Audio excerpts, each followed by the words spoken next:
Whether it be through a combination of rain, upsets, or really even a bit of both, the T20 World Cup group stage has been thrilling, enthralling, fascinating, whatever adjectives you want to put, they won't be out of place. It's actually telling that we're into pretty much the last part, the fag end of the group stages, and as of now, not one single team has actually sealed their spot in the semi-finals. All four spots, as we speak, are very much up for grabs, and that's especially true after today's matches. Of course, you'd see Sri Lanka ended up beating Afghanistan, and after that, England beat New Zealand. So as things stand in Group 1, you have 5 teams who can actually qualify for the next round, at least mathematically. This particular video, we're going to be focusing on the chances of 4 of those teams, where counting out Ireland, so sorry any Irish fans if you're watching, or if you're rooting for an underdog, I'm not counting the Irish here because unfortunately their net run rate is very poor, and even them getting to 5 points would require a lot of things falling into place for it to actually happen. So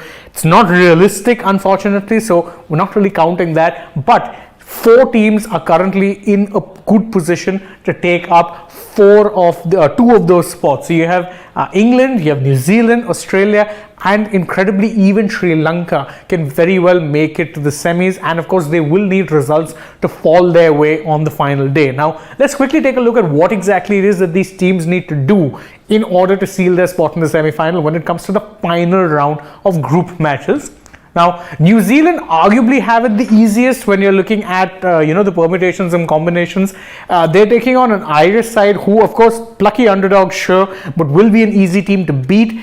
And perhaps most importantly, New Zealand's wonderfully positive net run rate, which is in excess of 2 as we speak, means that all they really need is a win to actually seal their spot, because at this moment, neither England nor Australia, who are the other teams who can get to 7 points, actually have a net run rate anywhere close to just how good theirs is. So again, their net run rate in fact is so good that not only will they actually guarantee themselves a spot with a win, but they can actually qualify with a loss too, because if they lose and they stay on 5 points, and of course one of either England or Australia gets to 7, their net run rate will be better than either England or Australia. So in that sense, New Zealand are probably the one team who, despite their loss to England, will be breathing easy, knowing full well that all they need to do is beat Ireland, who will probably be one of their easier matches in this particular group. Now moving on to the team who are currently second, and that is of course England after their win against New Zealand. Now they'll be taking on Sri Lanka, who, as we mentioned before, are also very much in with a chance of making it to the semis. But again, England have it slightly easier right now because they're on 5 points and Sri Lanka only on 4 points. So if England beat Sri Lanka, they will all but be through to the semis, because again, net run rate wise, they're in a much better position than Australia, the only other team who would actually be competition for them in that spot, given both have similar net run rates. So if they can win that match, no matter whether it be a close match, whether it be a not so close match, whether it be a thrashing, it will be all but done for them in the semis. But they also need the Australia match to go in their favor, because again, remember, Australia, if they win their match in a major way, so if they get a very big win, they could very well get a major boost of net run rate. They can, at least on paper, thrash Afghanistan. So in that sense, but they would need to really thrash Afghanistan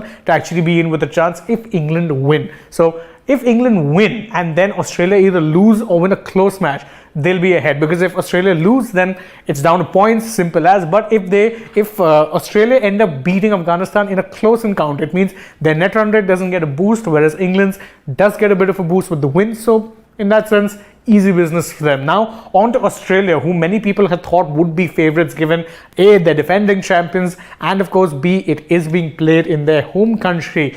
They're in a bit of trouble because of course, they ended up taking that very heavy loss to, of course, New Zealand to start the tournament.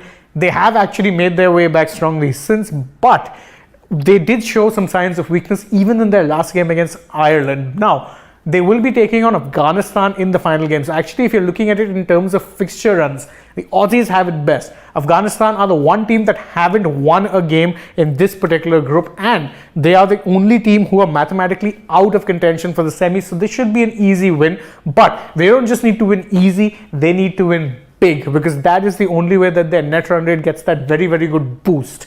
Because if, they will also need England to either lose or beat Sri Lanka in a close manner, because then they would theoretically have a chance due to beating Afghanistan in a massive fashion and of course boosting their net run rate. So plenty of variables as far as Australia are concerned. It's not going to be easy for them, but of course stranger things have happened. For all you know, Sri Lanka might just actually end up beating them too, which brings us to the final one. Sri Lanka. Sri Lanka, as I mentioned before, will be facing England in their final game. So actually England have it toughest.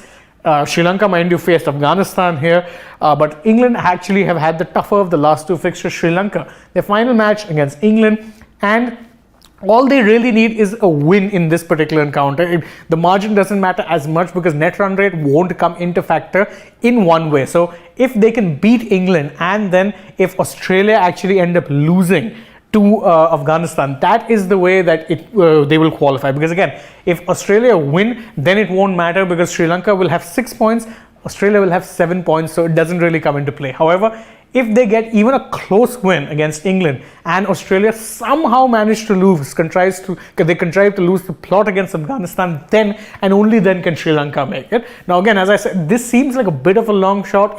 Well, it is really. But as I've said, stranger things have happened in the past, so I won't write anything out. But again, if you had to ask me in terms of ranking which teams have it easy, I'd say New Zealand have it best because of their net run rate. England probably second best because if they beat Sri Lanka, then they're guaranteed qualification, all but.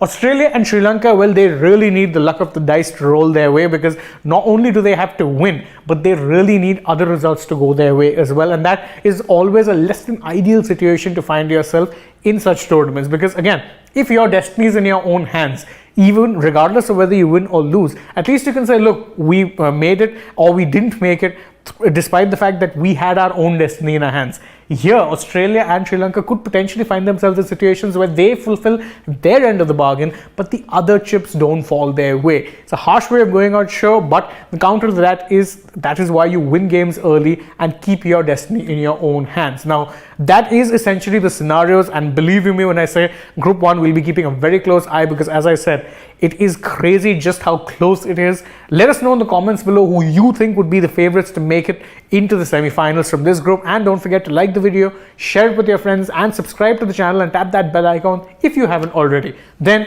you can go ahead and follow us on Twitter, Instagram and Facebook too. And last but not least, download the SportsTAK app for all of the best updates from the world of not just the T20 World Cup and cricket, but sports in general, right at the tip of your fingers. Thank you all once again for joining us. As always, I've been Shane Dice, and I hope to see you again soon. But for now,